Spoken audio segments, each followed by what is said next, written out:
सबसे पहले सभी पत्रकार भाइयों को जय सीताराम। मंच पे विराजमान हमारे आदरणीय पूजनीय श्री चंद्रांशु महाराज जी को प्रणाम करता हूँ। रामजी भाई जी है, हमारे मुंबई के श्रीनाथ जी है, मेरे छोटे भाई निरंजन जी है, हमारी बिटिया रानी है, हमारे मित्र अनिल जी हैं, तमिलनाडु से आया सेलम से।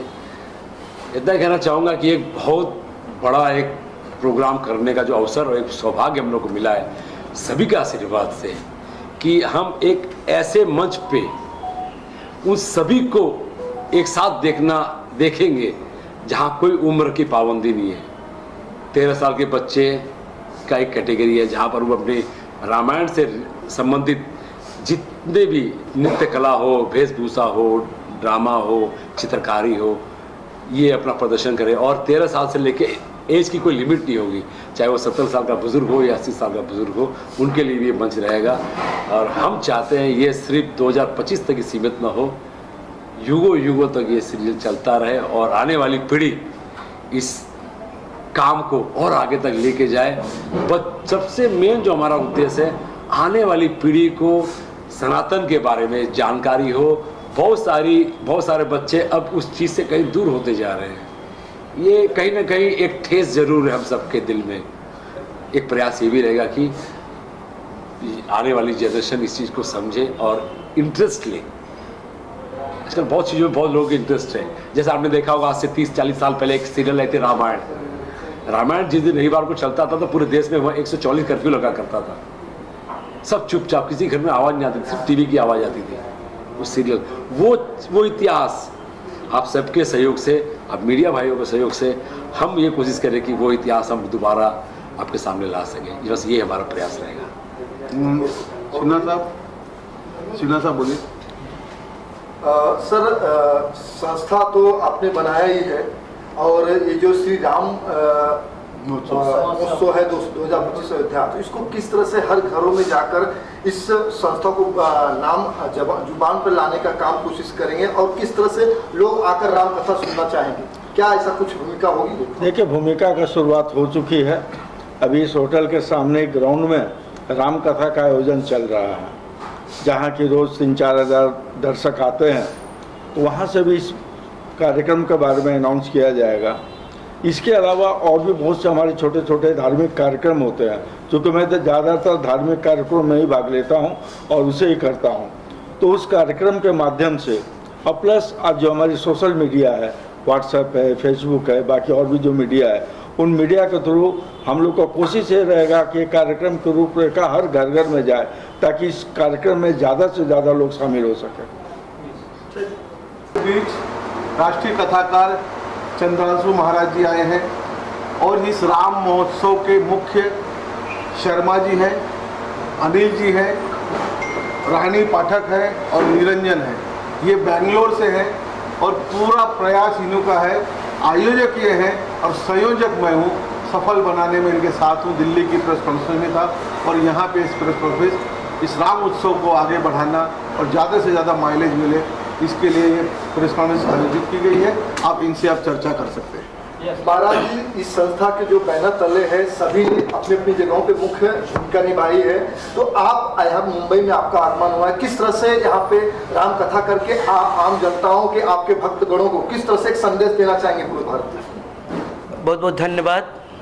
सबसे पहले आप सभी पत्रकार साथियों को मैं अभिनंदन करता हूँ, व्यक्तिगत तौर पर भी। आप जानते हैं कि सन 1947 में मेरा देश आज़ाद हुआ। मुगलों के आक्रांताओं के चंगुल से अभी भी कहीं बाकी है। अंग्रेज़ों के द्वारा तो हम लोग कहीं आज़ाद हुए, पर सांस्कृतिक लड़ाई बाकी थी। आप सबको याद होगा कि हमारे सनातन धर्म को मानने वाले, आंदोलन करने वाले जितने भी कार सेवक थे या उनके अग्रणी भूमिका निभाने वाले लोग थे, उस समय उन्होंने कहा था कि प्रमुख रूप से हमारे 3 स्थानों को दे दो। एक तो अयोध्या का राम मंदिर दे दो, काशी विश्वनाथ दे दो और तीसरा मथुरा कृष्ण जन्मभूमि दे दो। लगभग 550 वर्ष और 76 वर्षों तक राम जन्मभूमि की लड़ाई लड़ते रहे। आप सबसे कुछ छुपा नहीं है। सरजू जी की धारा, खून की धारा बही। कार सेवकों ने, राम भक्तों ने अपने प्राणों की आहुति दिया। बहुत सारी लड़ाई हुई, तब जाकर के माननीय सुप्रीम कोर्ट सर्वोच्चतम न्यायालय ने हम लोगों को यह घोषित किया कि राम मंदिर जहाँ पर भगवान बैठे हैं वह भगवान राम की ही मंदिर है और वहाँ पर राम मंदिर ही बनना चाहिए।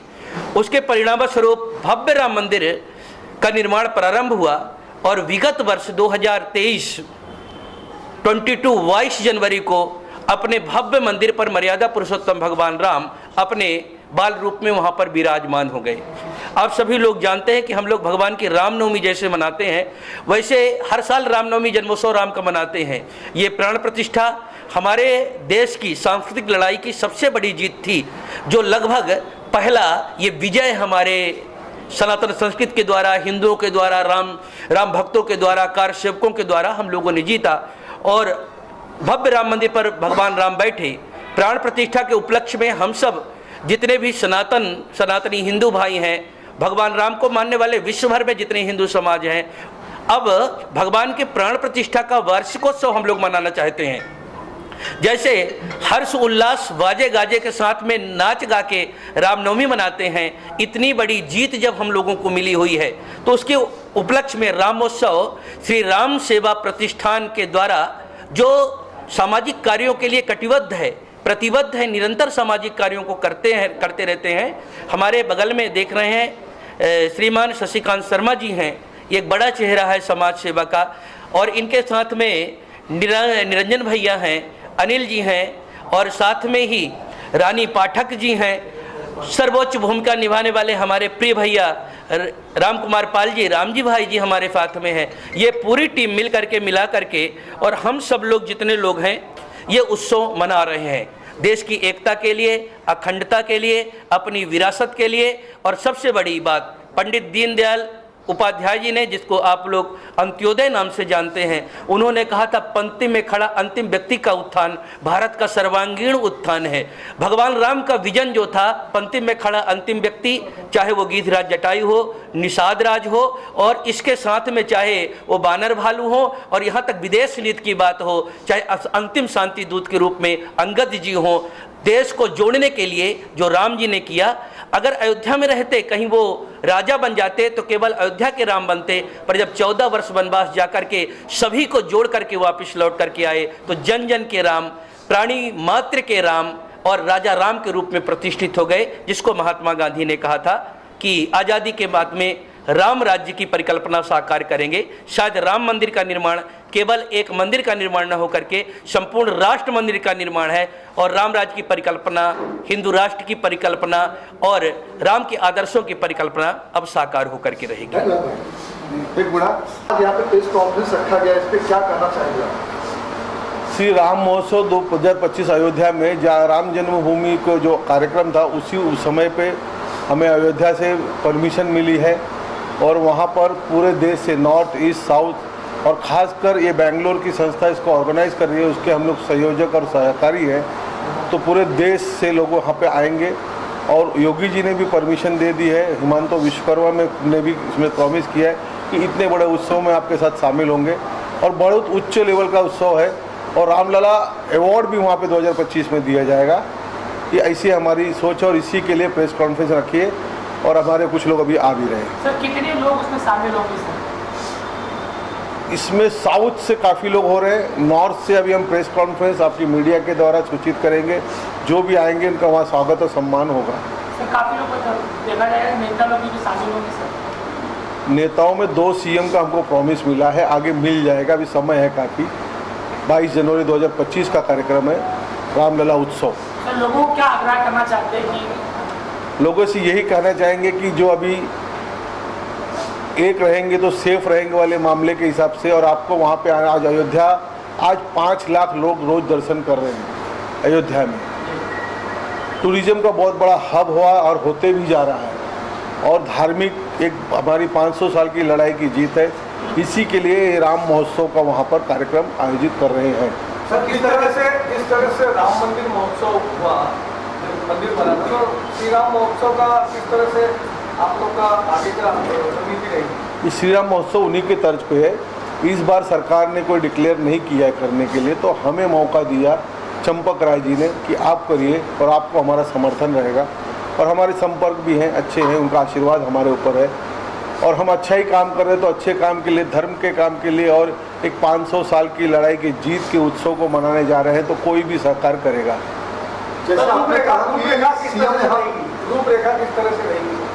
रूपरेखा अभी हम तो बताया आपको, 2 जन ने प्रॉमिस किया, बाकी देश के सारे लोग आएंगे और शायद कोशिश करेंगे मीडिया का इतना अगर प्रचार और सनातन धर्म के लोग जागे तो शायद हमारे यहाँ मोदी जी भी पधारेंगे उत्सव में तो बहुत आनंद आएगा। सर जो अवार्ड शो करने वाले हैं सर, अवार्ड शो जो करने वाले पॉलिटिकल होगा या धार्मिक होगा? क्योंकि कई अवार्ड सामाजिक संस्थाओं को अवार्ड दिया जाएगा, क्या ये धार्मिक होगा और धार्मिक स्थान पे हो रहा है और इनका नेतृत्व हनुमानगढ़ी के संजय दास जी करें, ज्ञानदास जी करें, नित्य गोपाल दास जी करें, तो उसमें उस तरह का अवार्ड फंक्शन नहीं होगा, धार्मिक ही होगा।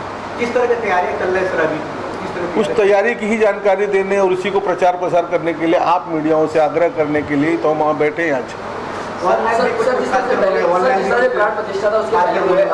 राजनीतिक पार्टी को भी इनवाइट किया गया था, राजनीतिक पार्टी ने, क्या इसमें राणा पुरस्कार में जो है क्या बाकी पार्टी के भी लोग आएंगे?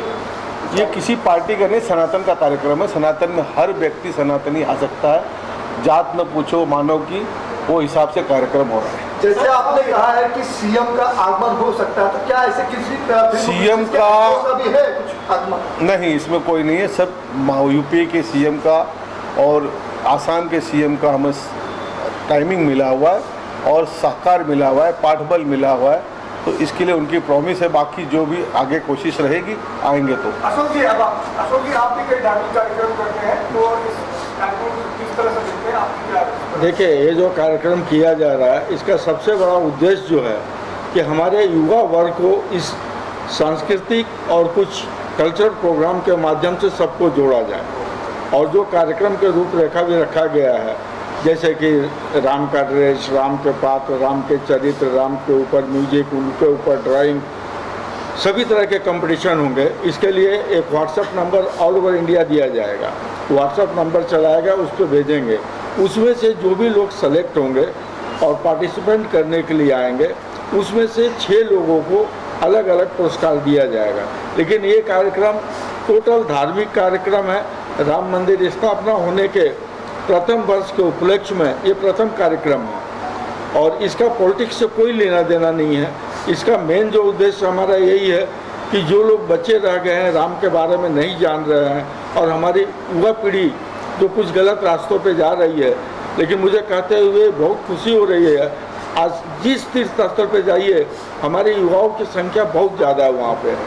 तो हम लोग का टारगेट यही है कि जो भी और बच्चे रह गए हैं सब लोग वहाँ पे आए और राम दर्शन भी करें और राम महोत्सव में भाग भी लें और ये कार्यक्रम को सफल बनाने के लिए हम लोग पूरे जी जान से लगे हुए हैं। अशोक सर, जिस प्रकार से आपके मित्र राम जी हैं और जिस प्रकार से हमेशा तक कुछ भी हो भगवान का, यूपी से लेकर दिल्ली तक हमेशा जुड़े रहते हैं, आपका कहना क्या इसके बारे में? भाई देखिए, हर व्यक्ति का जीवन का कुछ उद्देश्य होता है। राम भाई का उद्देश्य एक ही है कि धर्म के माध्यम से लोगों को जुड़ो और उस माध्यम से जुड़ने का सबसे बड़ा फायदा ये होता है कि वहाँ लोग बिना स्वार्थ के एक दूसरे से जुड़ते हैं और जहाँ भी बिना स्वार्थ से एक दूसरे से जुड़ते हैं वहाँ पे एक प्यार मोहब्बत बना रहता है सब में।